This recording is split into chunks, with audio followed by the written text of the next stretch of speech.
The Walks Around Britain podcast is sponsored by Travel, the world leader for vehicle-specific dog guards, boot dividers, boot liners, rubber mats and more. Visit travel.co.uk to check out the product range for the car you drive.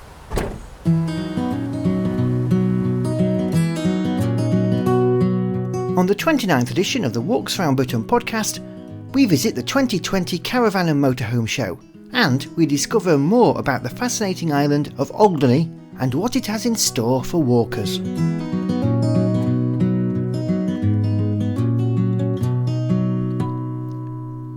Hello, and you're very welcome to the 29th edition of the Walks Around Britain podcast. I'm Andrew White, and I'm your walking guide for the next 30 minutes or so of outdoor and walking chat. And welcome to a new season of the podcast, which comes to you just as the UK begins to lift more of the lockdown imposed in light of the coronavirus epidemic. We were fortunate here in the UK to still be able to get out for a daily walk, but at the moment there's a number of people who seemingly are acting as if everything is back to the way it was, with scenes of crowded beaches, many people visiting popular beauty spots, and some horrendous parking in the Lake District especially.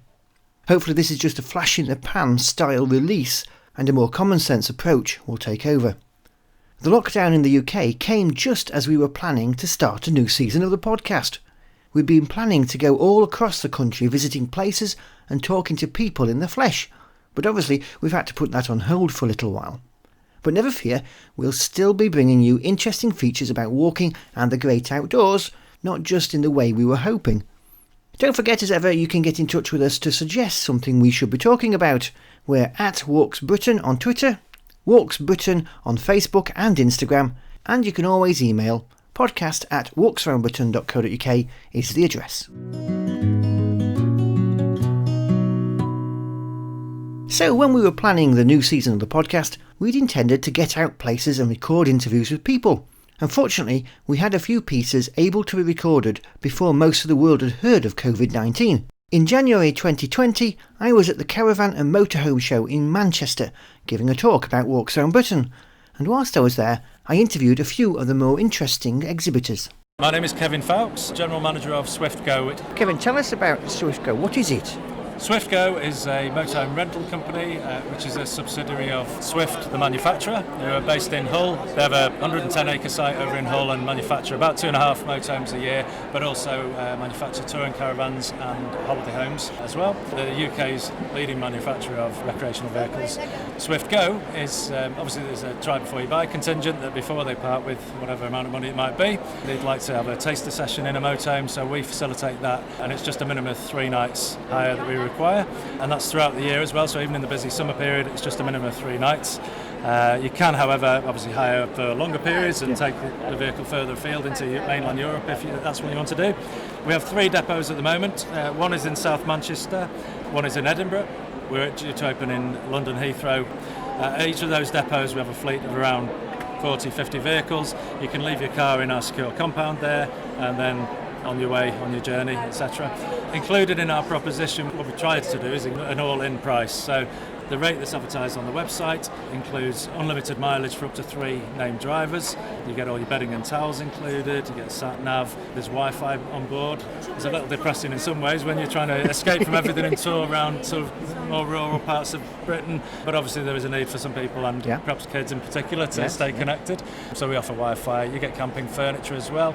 When you book with us, within the confirmation email that you get, a link through to get a temporary membership with the Caravan and Motorhome Club as well. So there are 2,000 plus sites around the UK that you can then stay on, and we have a range of motorhomes basically to choose from, so it can be the more coach built style, which is the traditional looking to the motorhome, through to your camper van conversion, which is slightly narrower and maybe more conducive to driving the narrow roads of Scotland where there are passing places, etc. And the camper van conversions that are built on van chassis, they offer something different too. Well, they're amazing what they do with, I mean, ours is a Fiat Ducato in terms of the shell, and then they obviously put windows in it and make a habitation area which includes a fully equipped kitchen and a bathroom area, but what they do with the space is phenomenal given the restrictions of it is a van essentially.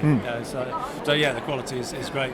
But the great thing also is that they drive great as well, don't they? Yeah, I mean, all of our motorhomes and camper vans are on a 2.3 litre diesel engine, 130 horsepower, so they've got a bit of pulling power. The camper vans drive a little bit more like a car, I guess. Yeah. But equally, the motorhomes are not sluggish in any sense. So yeah, it's great. So the variety of vans that you have to offer at these sites, talk us through those? Well, it goes from anything from a two-berth, and the shortest motorhome we do is 5.88 metres in length, which is only about a metre longer than your average estate car, Yes. really. So we get a lot of people who are perhaps first-timers, a little bit insecure about the driving experience and particularly the width of the vehicle. So they maybe start off with something small and then build up to bigger models if that's what they choose to do. Equally, we have a lot of families in the summer holidays that come and they like the convenience of the drop-down bed, which comes down over the lounge at the front in the 5 berths.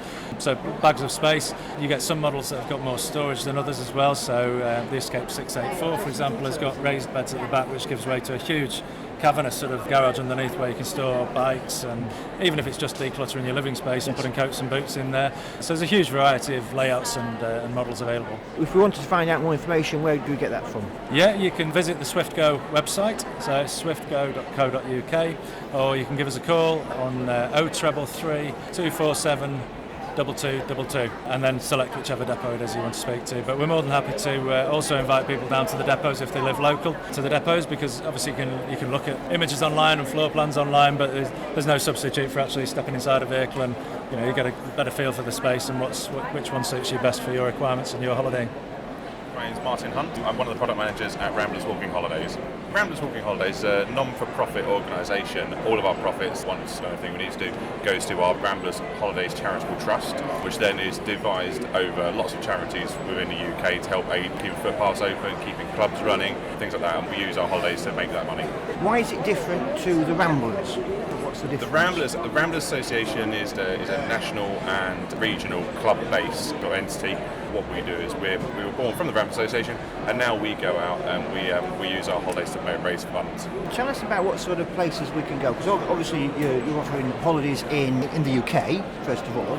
Yeah, so we operate all around the world. So in the UK, we offer all sorts of places. We do 1 week, 1 centre-based holidays. We do holidays where you could go and, say, walk the coast to coast. We sell that in sort of 2 separate sections. So you don't have to be able to give up the entire 2 weeks, first of all. You can come do a week with us and then do the second section another time.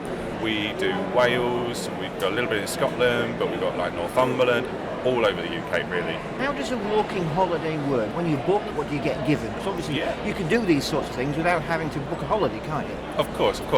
Our main unique selling point is the group aspect.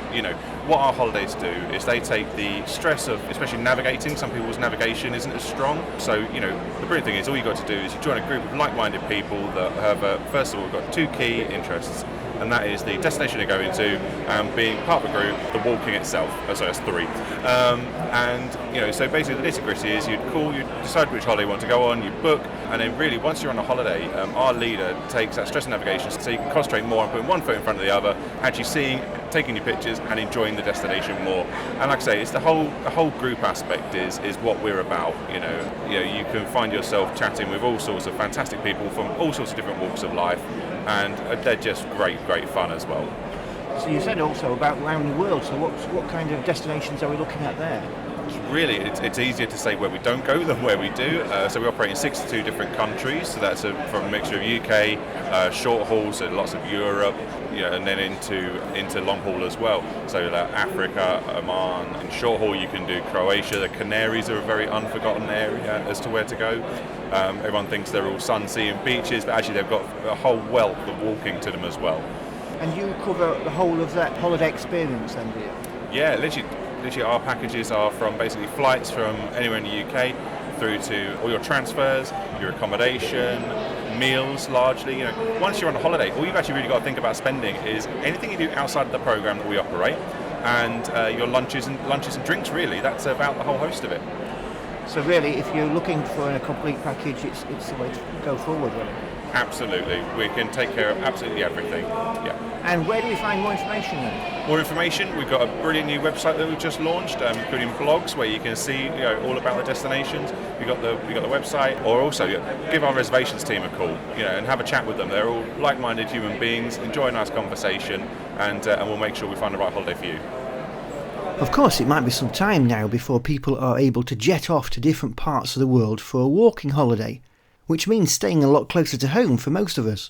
But one of the places which is inside the common travel area, and therefore should be able to get to easily, is the island of Guernsey. Rachel Marsh from Visit Guernsey told me more about the island. Guernsey is part of the Channel Islands, so it's situated between England and France, so around 70 miles from England and much closer to France, so only 30 miles from there.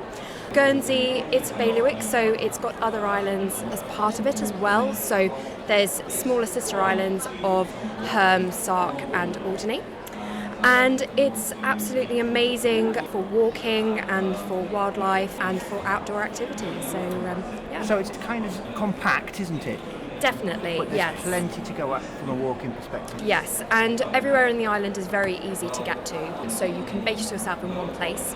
And then there's a fantastic bus system. So you can get the bus to where you want to begin walking, do your walk, and then at the end get the bus back to your hotel. So the island, it's 26 square miles, but it's got lots of different paths around and different areas for walking. Just give us a flavour of the coast. What kind of coast can we expect? So the south coast, it's a lot of cliff paths, so very much up and down. But it's got absolutely stunning views down to the bays. So the south coast cliff paths, you can actually access it from the main town. And some of the walks are more challenging, but then you've also got some which are a bit of an introduction to cliff walking as well. So we've got one which starts off in St. Peter Port and goes along to Fermain Bay, which is a lovely little bay, and there's a little cafe at the end so you can stop off, have a bite to eat. But it takes around half an hour to walk there and then another half an hour back. So it is quite up and down, but it's definitely a good start to cliff walking if you haven't really done such a thing. And if you're interested in your history and heritage, this is a place to go, isn't it? Absolutely, yes. So dotted around the island, you've got a lot of fortifications. The islands were occupied during the Second World War, so as you go along, you will see a lot of remnants of that. So you will see bunkers, and also as well as that, you will see loophole towers. So during the Napoleonic Wars, the islands were also fortified just in case of French invasion. So you will see all the way around the island. And along the way as well, you can stop off and learn a little bit about these. And there's various different ways of getting to the island from the UK, isn't there? There is. So you can fly from various regional airports. So flights take from as little as half an hour. And you can also take a ferry. So the ferries go from Poole and take around 3 hours. There's also a slow ferry from Portsmouth, which is an overnight ferry as well. And if you want to find out more about walking on Guernsey, where can we go? So you can go to visitguernsey.com. We've got a number of self-guided walking trails which you can download on the website and take along with you and learn more about it.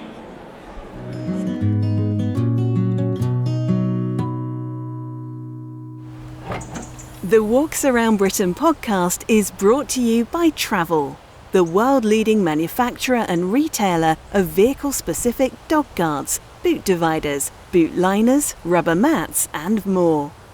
Adding travel products enables you to get out and enjoy walking adventures with friends, family and dogs, so that everybody enjoys the journey.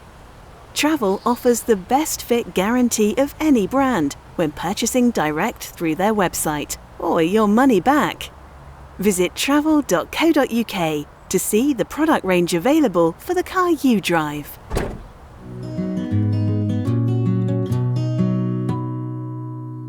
That last interview about Guernsey reminded me that we'd got an interview in the can from when I visited the smaller island of Alderney to film a few years ago. So I dipped into the library and found it out.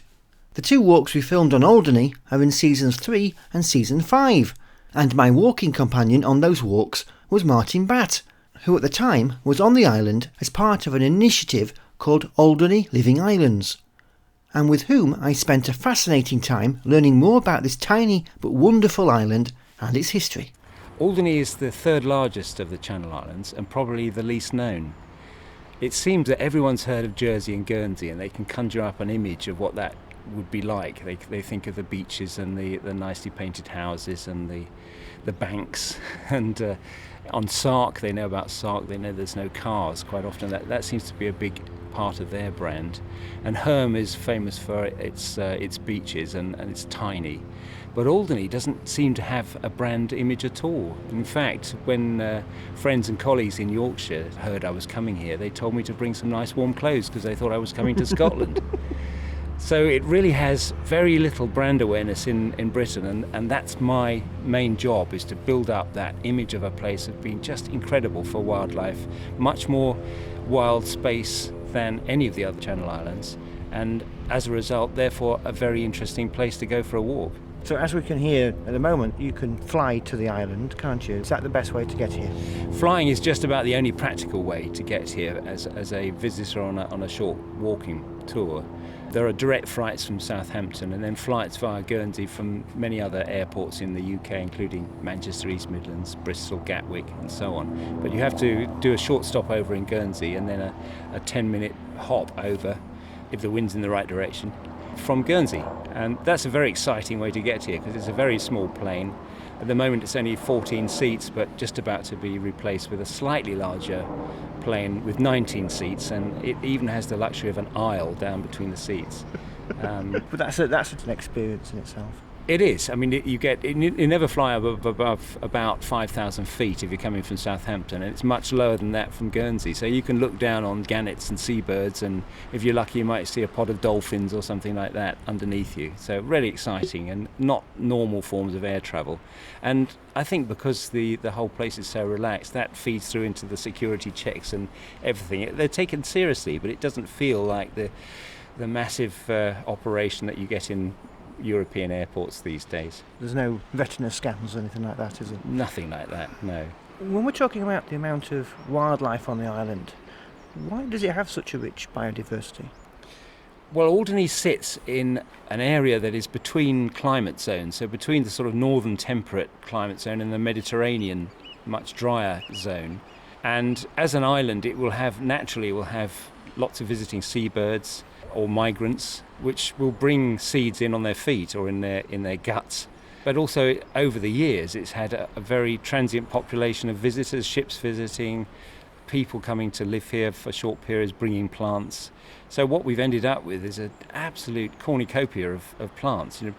Well over 900 species of flowering plants have been recorded, and by some counts it's taken over 1,000 different flowering plants. Wow.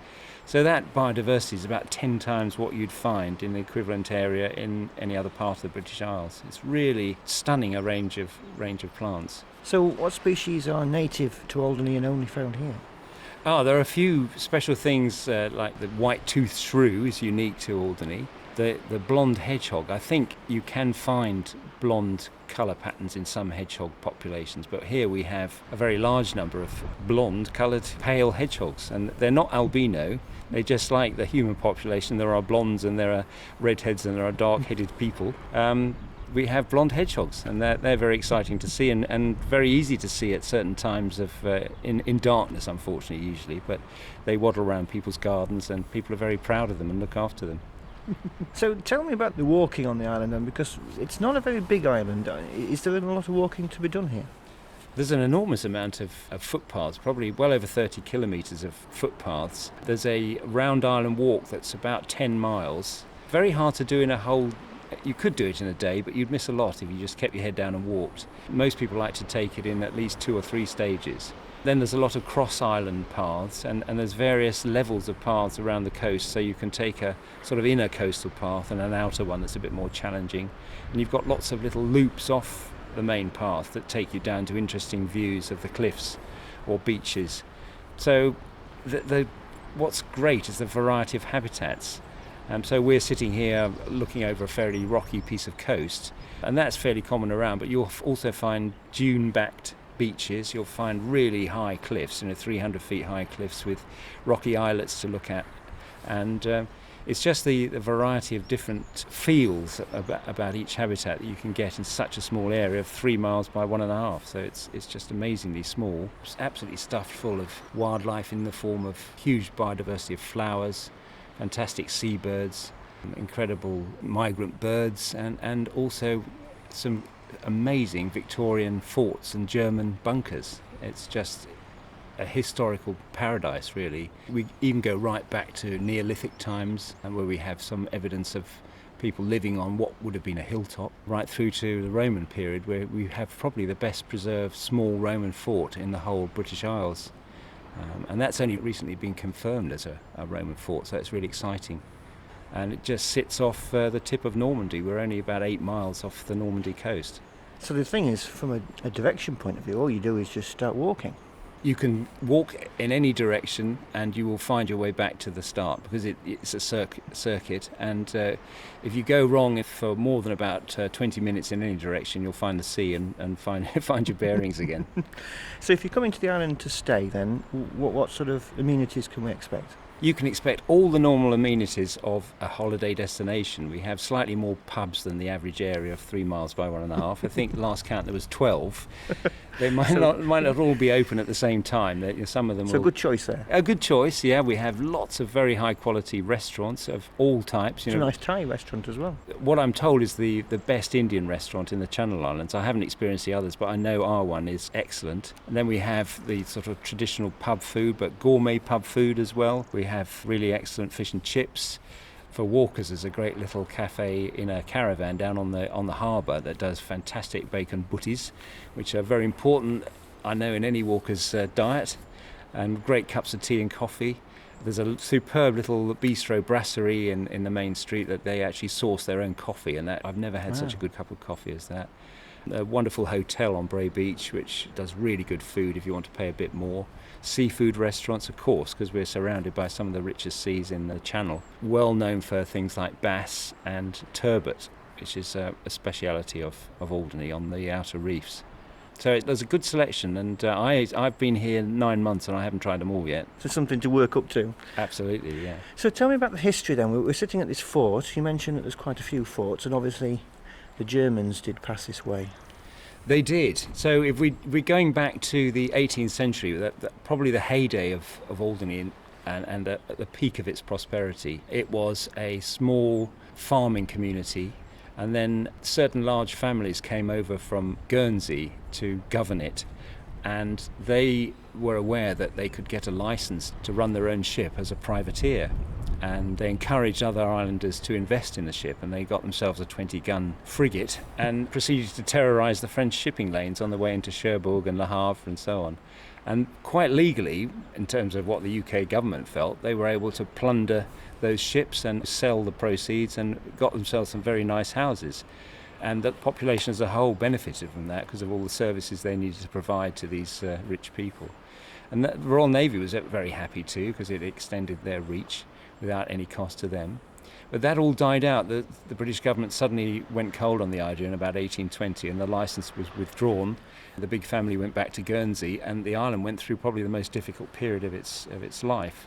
But that only lasted about 20 years, because in about 1840 there was revolution in France, and Napoleon III came to what was then the reconstituted crown of France.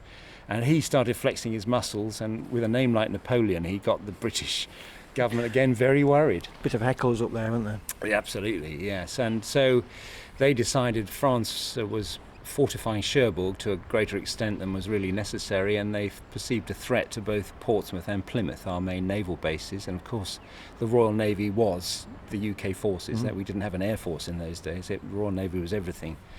So they decided to build this series of 18 forts and a massive breakwater to enclose the entire British home fleet.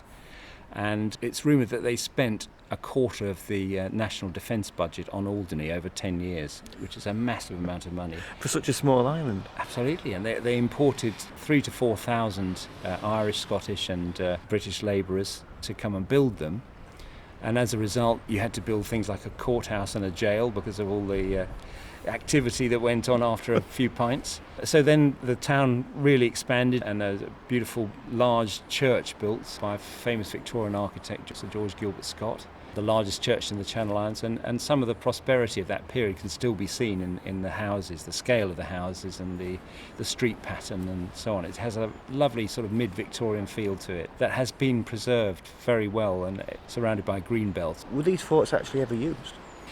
Ironically, they weren't, because even while they were being built, the French became allies of Britain in the war in Crimea against the Russians. So we'd built all these forts against a nation that was helping us fight.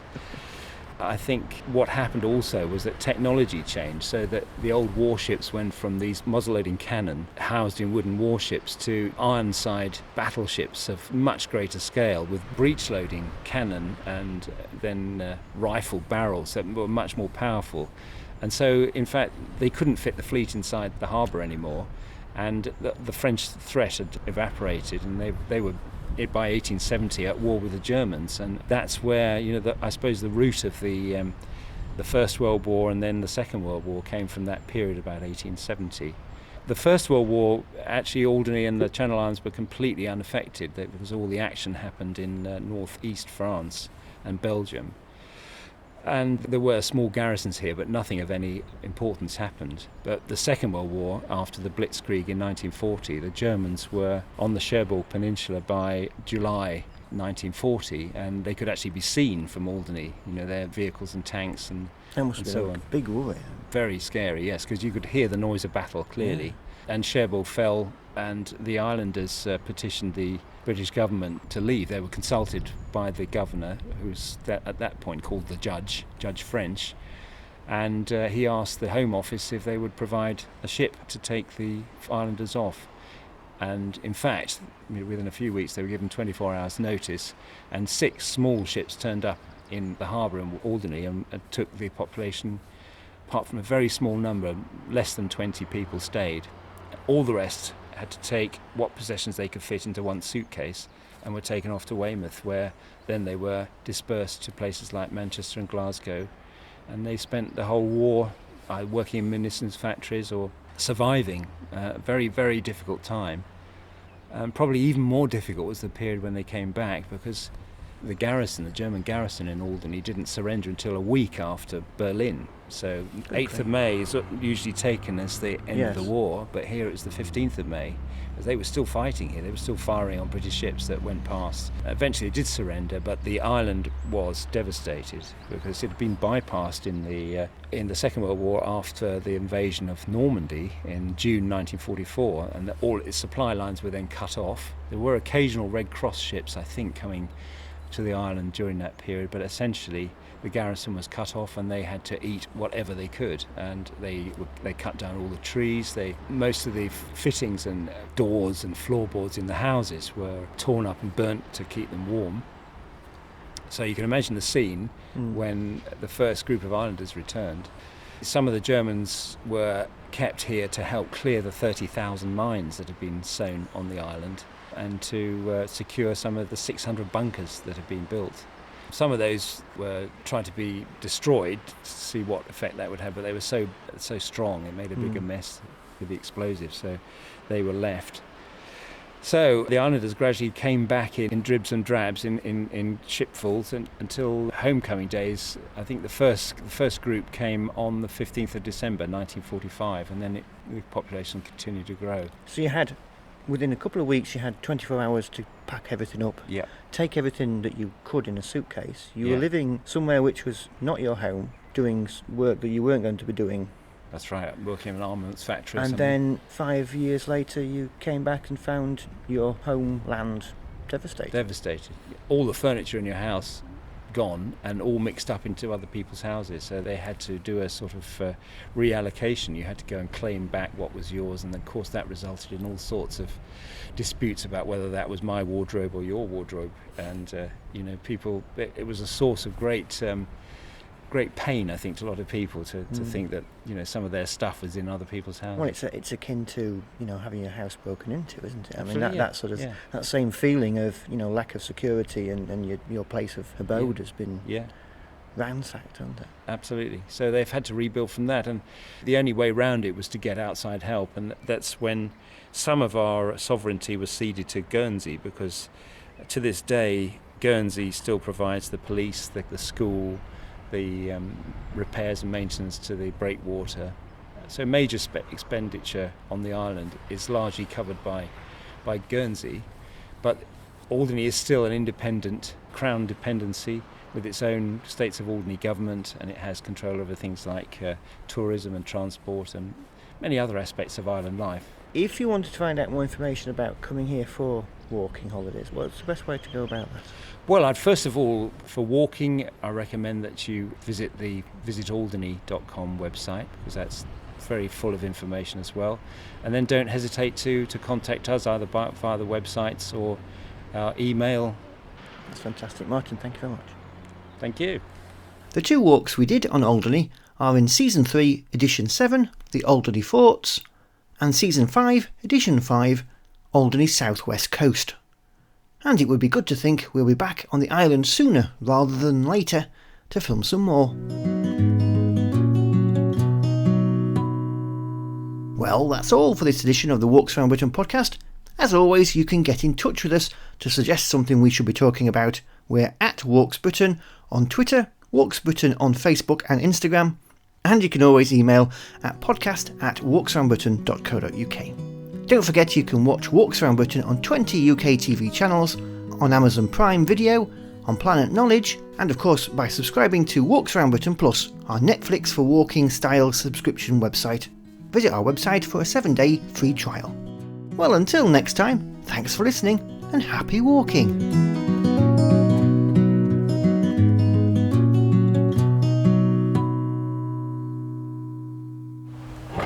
The Walks Around Britain podcast is sponsored by Travel, the world leader for vehicle-specific dog guards, boot dividers, boot liners, rubber mats and more.